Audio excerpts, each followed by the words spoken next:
Well, welcome to South Slipperfield, the lambing shed.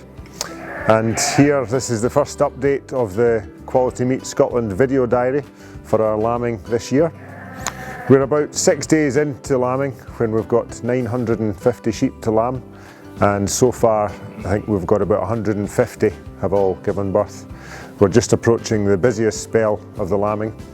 So far the lambing's been going pretty well, really. We did lose a couple of lambs with a fox 2 nights ago, and luckily we found one of the carcasses of the dead lambs, so we were able to retrieve the skin from that lamb and put it onto a spare lamb. So that ewe has now gone away with a lamb that she thinks is her own, which is a success out of a bad story, I suppose.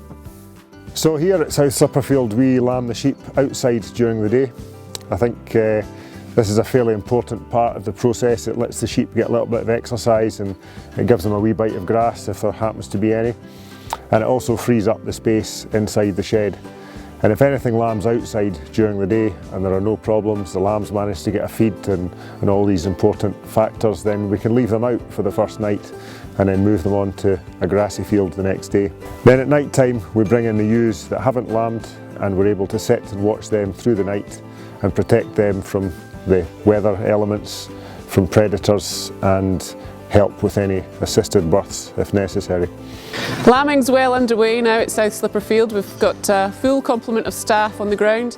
Hamish's dad John is lambing his blue-faced Leicester flock across the road at his own place. We've got Gillian Travers with us again for another year. This is her 9th year with us.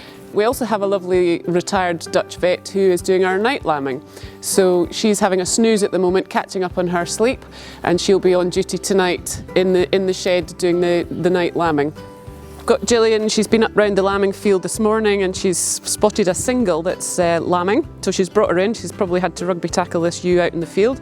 She's brought her in to the shed and she's going to twin a spare lamb onto this ewe.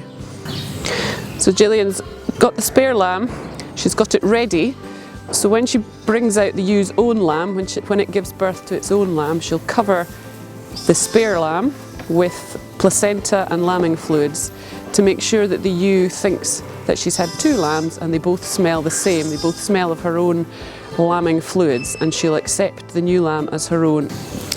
Gillian's spraying iodine on the navels of both of these lambs. There's an umbilical cord there which is potentially going to track bacteria in and cause infection to the lambs, so the iodine is a good way of stopping that bacteria getting into the lambs. This ewe is being very motherly. She's licking both of the lambs quite keenly, and that stimulates the lambs to get up, to get moving and suckling, and promotes them to start eating. This is our pet lamb pen where we have the automatic milk machine. We've been quite good at twinning the lambs on, getting them a new mum, any spare ones that we've had, so we've only got one lonely little boy in here. So hopefully this lamb will find a new mum today. We'll get it twinned on to somebody else and he'll go running along with a new mummy. Hamish's dogs, Doug and Jess, featured heavily on last year's Lambing Live, and they're with us again in their element at lambing time, being very busy.